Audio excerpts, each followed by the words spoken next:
Hello everyone, this is Megha Sharma. Welcome to Omega tech ed. आज की video में हम डिस्कस करेंगे वेक्टर रिप्रेजेंटेशन। प्रीवियस वीडियो में हमने टेस्लेशन के बारे में समझा था।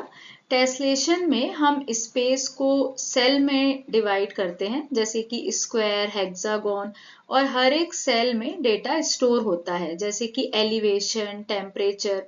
लेकिन टेस्लेशन सेल की एग्जैक्ट लोकेशन को स्टोर नहीं करता। उसमें हम रेफरेंस पॉइंट और रेजोल्यूशन को यूज करते हैं। मतलब कि टेस्लेशन में हम सेल के लोअर लेफ्ट कॉर्नर और सेल साइज का यूज करके पोजीशन कैलकुलेट करते हैं। तो टेस्लेशन कंटिन्यूस डेटा के लिए यूजफुल होता है, जैसे कि सैटेलाइट इमेज, वेदर मैप्स और एलिवेशन मॉडल। लेकिन अगर हमें प्रिसाइज लोकेशन, बाउंड्रीज और नेटवर्क रिप्रेजेंट करना है तो हम वेक्टर रिप्रेजेंटेशन का यूज करते हैं, क्योंकि वेक्टर में एग्जैक्ट लोकेशन को हम स्टोर कर सकते हैं और इसमें जो लोकेशन होती है वो एक्यूरेट होती है। तो अगर हमें स्कूल, हॉस्पिटल, बस स्टॉप, इसकी लोकेशन बतानी है और हमारे पास डिस्क्रीट डेटा है तो हम वेक्टर रिप्रेजेंटेशन करते हैं। तो वेक्टर रिप्रेजेंटेशन में हम पॉइंट्स, लाइंस, पॉलीगन, इन सब का यूज करते हैं, जिससे कि हम रोड, बाउंड्रीज और एक्यूरेट पोजीशन को इजीली रिप्रेजेंट कर सकते हैं। तो बेसिक डिफरेंस ये है कि टेस्लेशन में, रास्टर रिप्रेजेंटेशन में कंटिन्यूस डेटा होता है। मतलब अगर हमारे पास कंटिन्यूस डेटा है और हमें हमारे लिए एक्यूरेसी इंपॉर्टेंट नहीं है तो हम टेस्लेशन यूज करते हैं। और अगर हमें प्रिसाइज लोकेशन बतानी हो, प्रिसाइज लोकेशन, बाउंड्रीज बतानी हो और हमारे पास डिस्क्रीट डेटा हो, तब हम वेक्टर रिप्रेजेंटेशन करते हैं। वेक्टर रिप्रेजेंटेशन में फर्स्ट है triangulated irregular network, means TIN। Triangulated irregular network vector based GIS data structure है, जिसका यूज हम 3D सरफेसेस और कंटिन्यूस सरफेसेस को रिप्रेजेंट करने के लिए करते हैं। तो टिन का यूज करके हम 3D सरफेसेस और कंटिन्यूस सरफेसेस को ट्राइंगल से रिप्रेजेंट करते हैं। और यहाँ पे इररेगुलरली स्पेस्ड पॉइंट्स दिया हुआ है।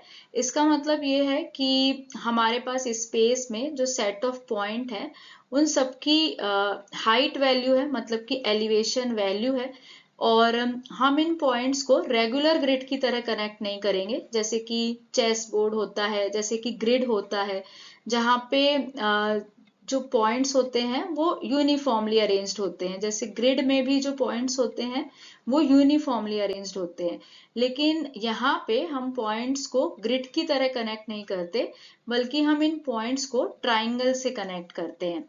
तो हम इस तरह से पॉइंट्स को कनेक्ट करते हुए ट्राइंगल बनाएंगे कि वो सरफेस को बेस्ट तरीके से रिप्रेजेंट करे। और इसी मेथड को हम डिलॉनी ट्राइंगुलेशन बोलते हैं। डिलॉनी ट्राइंगुलेशन में हम ये इंश्योर करते हैं कि कोई भी ट्राइंगल ना तो ज्यादा स्ट्रेच हो और ना ही स्किनी हो, जिससे कि सरफेस नेचुरल लगे। डिलॉनी ट्राइंगुलेशन में कुछ रूल्स होते हैं, जैसे कि फर्स्ट रूल ये है कि जब हम कोई भी ट्राइंगल बनाएंगे तो उसके अंदर कोई पॉइंट नहीं होना चाहिए। और दूसरा ये है कि जो हम ट्राइंगल बनाएंगे वो बहुत ज्यादा स्ट्रेच्ड नहीं होना चाहिए, जिससे कि जो सरफेस है वो डिस्टॉर्ट ना हो। तो इसका सबसे बड़ा एडवांटेज ये होता है कि इररेगुलर टेरेन के को रिप्रेजेंट करने के लिए ये बहुत यूजफुल होता है, क्योंकि यहाँ पे हम स्मॉल ट्राइंगल की हेल्प से ज्यादा डिटेलिंग बता सकते हैं और इसमें हमें एक्यूरेट एलिवेशन डेटा मिलता है। इसका यूज मैपिंग इंजीनियरिंग में भी होता है। इसके और भी एप्लीकेशंस हैं, जैसे कि terrain modelling, hydrological analysis, viewshed analysis. इस तरीके से बहुत सारी जगह इसका यूज होता है। टिन हमें ज्यादा प्रिसाइज और फ्लेक्सिबल सरफेस रिप्रेजेंटेशन प्रोवाइड करता है कंपेयर्ड टू रास्टर ग्रिड्स। इसे हम एक एग्जांपल से समझेंगे। इमेजिन करते हैं कि हमारे पास हिली लैंडस्केप के कुछ एलिवेशन पॉइंट्स हैं और P यहाँ पे आर्बिट्री लोकेशन है जिसकी कोई एलिवेशन मेजरमेंट नहीं है। अब हम इन पॉइंट्स को ट्राइंगल के शेप में कनेक्ट करके सरफेस बनाएंगे। तो जब हम पॉइंट्स को कनेक्ट करते हैं, कनेक्ट करते हुए ट्राइंगल बनाते हैं, तो जो नियर बाय पॉइंट्स हैं हमें उन्हें कनेक्ट करना है। और यहाँ पे हम डिलॉनी ट्राइंगुलेशन रूल फॉलो करेंगे।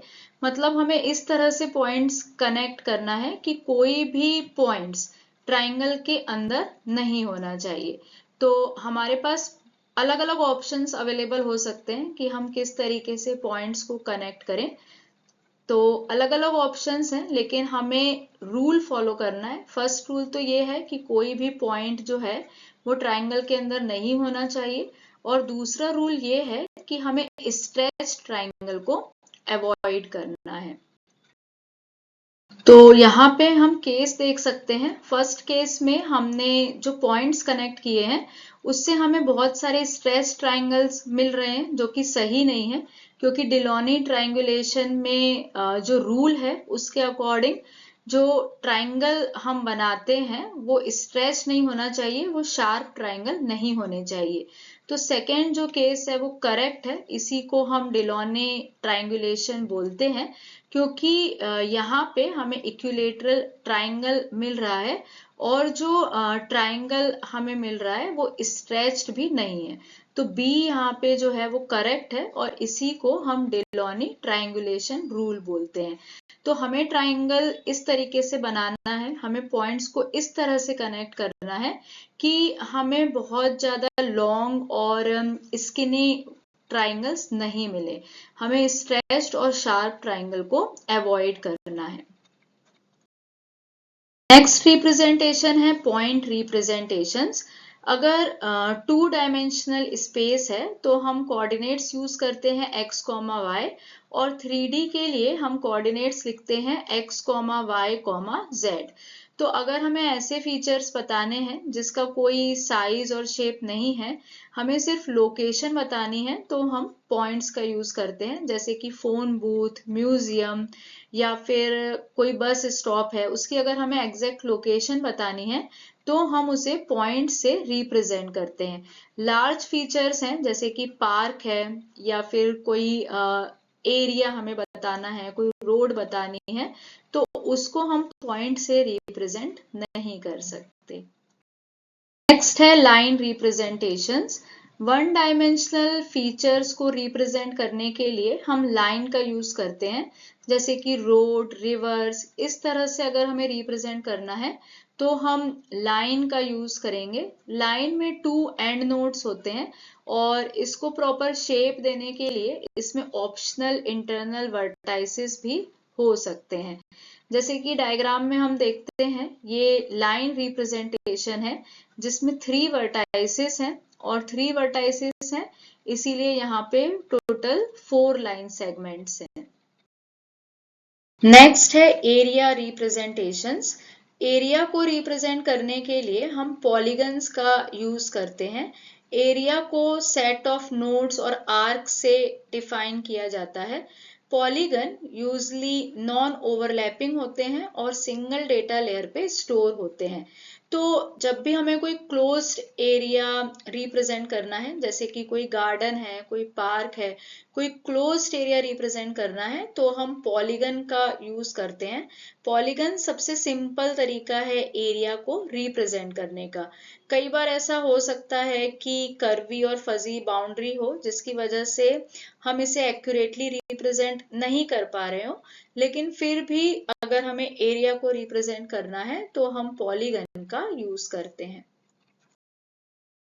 डायग्राम में हम एरिया रिप्रेजेंटेशन देख सकते हैं। यहाँ पे 3 एरिया ऑब्जेक्ट्स हैं जिनको हमने पॉलीगन बाउंड्रीज से रिप्रेजेंट किया है। प्रैक्टिकल नंबर 1A में हम डिटेल में इसके बारे में पढ़ चुके हैं कि किस तरीके से हम वेक्टर रिप्रेजेंटेशन करते हैं। तो अगर हमें एग्जैक्ट लोकेशन बतानी है फोन बूथ की, हॉस्पिटल की, जिसमें कोई लेंथ नहीं है, विड्थ नहीं है, कोई डायमेंशन नहीं है, 0 डायमेंशन है, तो हम पॉइंट का यूज करते हैं। अगर हमें रोड बतानी है, वन डायमेंशनल बताना है, तो हम लाइंस का यूज करते हैं, और अगर क्लोज्ड एरिया हमें बताना है तो हम पॉलीगन का यूज करते हैं। Thank you so much for watching till here. अगर आपको वीडियो यूजफुल और इंफॉर्मेटिव लगी है तो प्लीज वीडियो को लाइक करें, ज्यादा से ज्यादा शेयर करें, और अगर आप चैनल पे न्यू हैं, आपने अब तक चैनल को सब्सक्राइब नहीं किया है तो चैनल को सब्सक्राइब करें और वीडियो की सबसे पहले नोटिफिकेशन के लिए बेल आइकन प्रेस करें।